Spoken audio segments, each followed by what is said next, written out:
आप कर्मों के विषय में तो अवश्य ही जानते होंगे, परंतु कई दर्शकों का यह प्रश्न होगा या कभी न कभी आपके मन में भी यह प्रश्न आया होगा कि हम कर्म तो करते हैं, लेकिन कर्म करने के उपरांत भी हमारे साथ बुरा क्यों होता है और हम न चाहते हुए भी दुखों से क्यों घिर जाते हैं।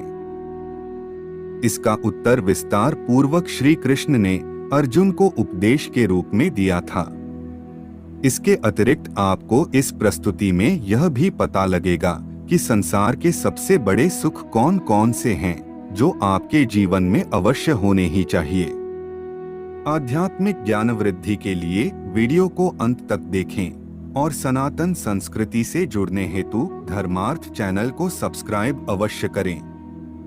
विलंब न करते हुए आरंभ करते हैं।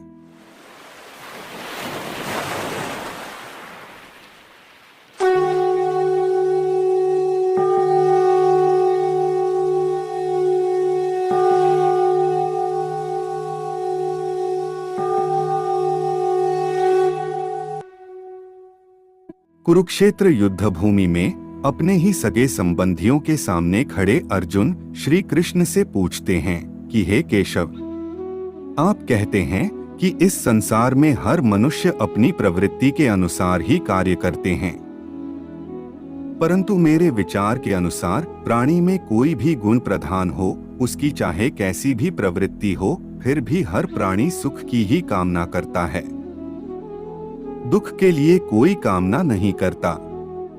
इसलिए हर प्राणी सदा सुखी ही होना चाहता है, चाहे वह राजा हो या रंक हो, स्त्री हो या पुरुष हो। फिर श्री कृष्ण कहते हैं कि तुम ठीक कहते हो अर्जुन, कि सब सुख की कामना करते हैं, परंतु सुख की परिभाषा हर एक व्यक्ति की प्रवृत्ति के अनुसार बदल जाती है। एक साधु पुरुष को दूसरों को सुख देकर सुख मिलता है, दूसरे की सहायता करके वह खुश होता है, और एक नीच प्रवृत्ति वाला मनुष्य किसी को दुख देकर सुखी होता है। कोई सुखी हो तो उसे दुख होता है। इसके लिए सुख और दुख की परिभाषा अपनी अपनी प्रवृत्ति और रुचि के अनुसार हर प्राणी के लिए अलग अलग है। जब भी जीवन में दुख आता है तो व्यक्ति उस दुख के कारण बंध जाता है, क्योंकि वह सुखी तो होना चाहता है, लेकिन उसके जीवन में आया वह दुख उसे सुखी नहीं होने देता। वही दूसरी ओर जब जीवन में सुख आता है तो व्यक्ति उसमें इतना खो जाता है कि वह भविष्य में आने वाले दुख की चिंता ही नहीं करता और फिर उसी बंधन में फंस के रह जाता है।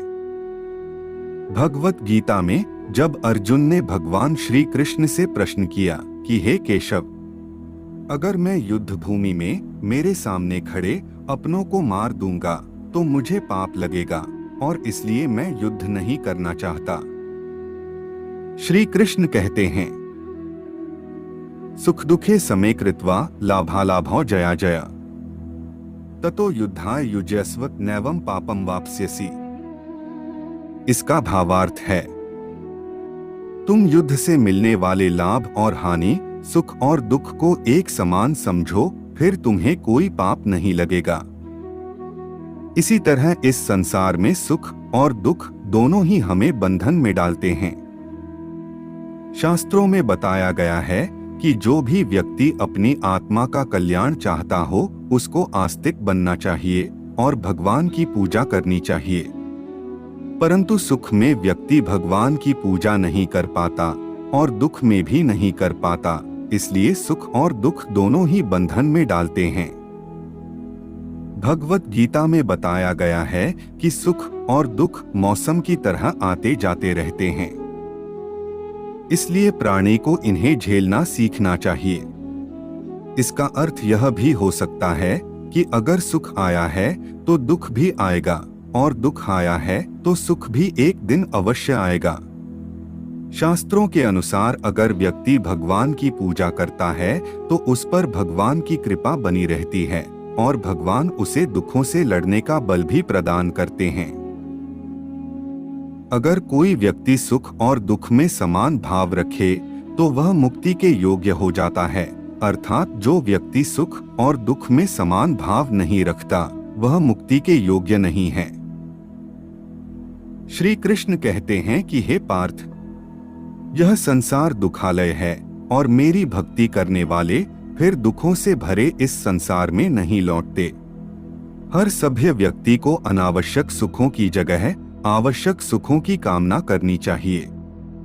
ऐसे ही हमारे धर्म ग्रंथों में कुछ सुखों के बारे में वर्णन किया गया है, जिन्हें एक एक करके हम आपको बताएंगे। पहला सुख निरोगी काया, दूजा सुख घर में हो माया, तीजा सुख कुलवंती नारी, चौथा सुख पुत्र हो आज्ञाकारी, पंचम सुख स्वदेश में वासा, छठवां सुख संतोषी जीवन और सातवां सुख परमात्मा का स्मरण। यह 7 प्रकार के सुख आपके जीवन को सुखद बनाकर आपको परम गति की ओर ले जाते हैं। अगर आप दिए गए इन 7 सुखों के अनुसार अपना जीवन व्यतीत करते हैं तो आपकी मुक्ति होनी निश्चित है। आज की हमारी प्रस्तुति में इतना ही। अगर आपको हमारी यह वीडियो अच्छी लगी हो तो लाइक करें, आपका कोई प्रश्न है तो कमेंट करें और चैनल को सब्सक्राइब अवश्य करें। मिलते हैं एक और ज्ञानवर्धक वीडियो के साथ। तब तक के लिए जय जय श्री राम।